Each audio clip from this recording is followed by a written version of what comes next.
What is good, everyone, and welcome back to a brand new video. It's about time that we've done another tips and tricks in Black Ops Cold War. Some of you may know these, some of you might not, but it's okay because I know all you watching the video are elite at Call of Duty. But if you're maybe just starting out, you want to improve, hopefully these tips will help you out because I just found these out and they're actually pretty helpful and pretty cool, and I definitely think you should implement them into your gameplay. It will make you a better player. Make sure you tell your teammates, your friends, your squad, whoever it may be, to use these as well to make them better at the game, get you guys more wins, get you guys more kills, and just feeling and looking better on the Call of Duty map. If you want to see more videos like this, make sure to like, subscribe to the channel. You already know the deal. Let's get right into it. We are coming at you live now with tip number 1. This one is insane. I haven't seen too many other YouTubers mention this at all, and this is why it is so important to strafe in Black Ops Cold War. If you ever are just standing still like this and pre-aiming, that is not good. Always have the strafe movements like this. Move your analog stick side to side, please, because if you do not, you will not get aim assist. Izzy, my friend, is here to help me. Izzy, go back and forth. No aim assist. I'm not getting any aim assist, nothing. It's not moving at all. I have my aim assist on. I'll even go to the settings so you guys can see it. Controller, all the way down to where is it? Aim assist. Target aim assist is enabled. So I'm not getting aim assist. But Izzy, stand still, please. When I am going back and forth and strafing, I get aim assist. You see the aim assist slow down over. And now Izzy, you can start moving again. You see, I was kind of following him. I'm just strafing. I'm getting that aim assist drag. That's why it's so important to strafe in this game. I don't know why they made it to where you don't get aim assist when you're standing still. So please do not ever stand still. Even if you're just in a corner, just be going like this. Just be moving just a little bit. Just make sure that left analog stick is moving. Tip number 2. If you've been watching streams of pro players or top players, if you've been watching the CDL COD League streams and like the tournaments, the matches, you've probably been seeing this movement a lot right here. Every player just going like this, going like this. You're probably wondering, why are the players doing that? Why aren't they just full on sprinting? Well, it's actually faster and you move faster if you do the sprint stop like this, because you gain momentum every single time you do this. You gain that little momentum boost. It actually gets you further, quicker than if you just full on sprint and don't do that at all. So it's definitely important to implement this into your game, to get to spots on the map faster, to just do everything faster. It's always a little bit better. So pretty much what you want to do, it's very easy. Have your left analog stick like this. You just run and stop, run and stop. Put your sprint, then stop. Put your sprint, stop. And just keep doing this over and over. And then once you get it down, you'll fall into a rhythm where you'll just be able to do it every couple of seconds, like sprint for like 1 second, stop, sprint for 1 second, stop. Keep doing it over and over, especially if you're hitting like a rush route or something. It is so important. It's also important to make sure you're running with your pistol out, because it is faster to run with your pistol out. So make sure you're doing that. Of course, if you're in like the middle of a respawn game, like a hard point or control, and you know enemies are nearby, it's not worth it to just run around and sprint with your pistol out like this. Make sure you have your SMG ready. But if you spawn really far out in a hard point, you know no one's going to be near you for a little bit, take the advantage, get those couple extra seconds and be there a little bit quicker by pulling your pistol out, and then switch to your main gun, your SMG or AR, when you know the enemy is close. So make sure you do that, and it definitely takes its toll on your analog, but it's worth it if it's going to help you win games. And they actually added this new setting in randomly recently without really saying much about it. Trigger dead zone sensitivity. What that is right here determines how sensitive the triggers are when pressed. Decrease the value to reach maximum input with less physical trigger movement. This is a very good setting, especially for people who don't have trigger stops. In my controller, I have trigger stops. So like I don't have to press it all the way down, or I don't have to push the bumpers all the way down either. It just does it with just like a mouse click. That's why they're called digital tap triggers. Have it on all my Scuf gaming controllers. I'll put a link in the comments or the description if you guys want to check out Scuf's, the digital tap triggers and all that good stuff. Of course, use code attach. But pretty much what this means is you just, I wish I had a control. Do I have a controller without digital tap triggers? I don't know if I do, but pretty much, let's say I like put barely any pressure on it and I didn't have digital tap triggers, my gun would start shooting. Well, for me, it's this.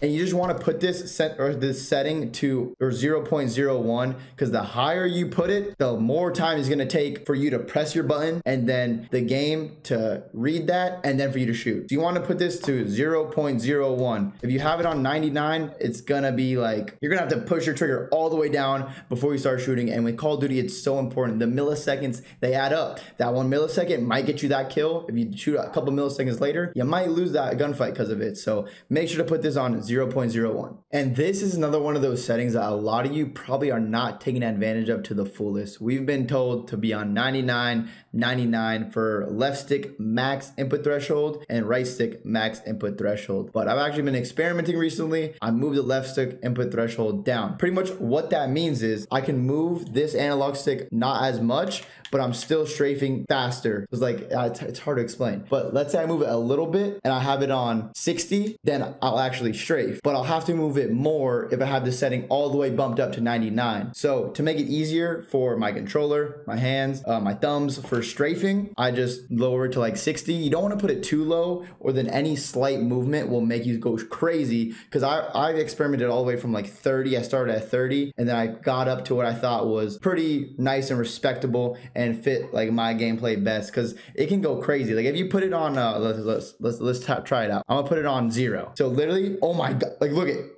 I'm not even touching my controller. I'm not even touching my controller, but it's just going crazy. That's what I'm saying. You have to bump it up a little bit. Oh, bro, I can't control anything, bro. Oh my god. Okay, we're not doing that again. But experiment. I would say try like 50, 60, 70 out, especially if you're an SMG player, because it's so important to strafe when you're an SMG with the strafe speed. AR players can't strafe as much, but this is a good setting for everyone to try out. So definitely make sure to mess with your left stick max input threshold. I do not touch the right stick max input, only the left one. And another random setting that they added that I'm actually really happy about is they added classic hit marker sounds. So I'm gonna be quiet for a second. I'm not gonna talk. I know, very surprising that I'm not gonna be talking for a little bit, but just listen. This is not the classic one. This is the original Black Ops Cold War hit markers.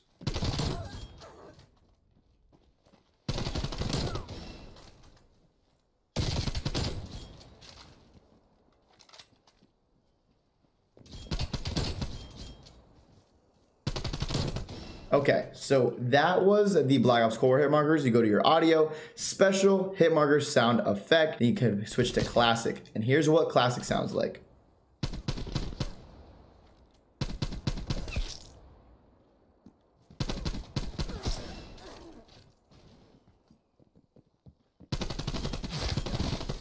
That sound you get when you headshot someone or get the kill, I love it. It's like with classic, the what's it called? The hit markers are a little bit quieter, so you can maybe like sound horde potentially a little bit more while you're shooting. But at the end, when you get the final kill, that's when it gets really loud. But with the Black Ops Cold War normal hit marker sound, it sounds really loud the whole way through. You can play it back a few times if you want to hear it. But personally, I switched classic on when I found out about it, and I think they're great. This is all personal preference.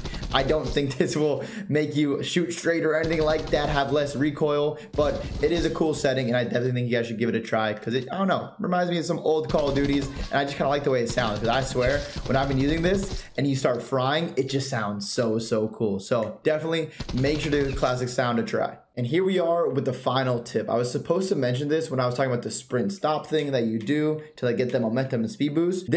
Stop doing this. Take this out of your gameplay. When you are sprinting, do not slide. You go slower. So if you're going anywhere, don't slide like this. You are literally slowing yourself down. You're getting to places slower. You're gonna let the enemy team get to the power positions faster than you. Stop sliding like this. And when you're sliding, like let's say you're in the enemy base, don't just be sliding around the enemy base either. Sliding is extremely loud in this game. It's the easiest thing to hear. If someone has a headset, they can probably hear you through their TV monitor if you're sliding around. So do not slide when you're in the enemy base. Do not slide when you're running around.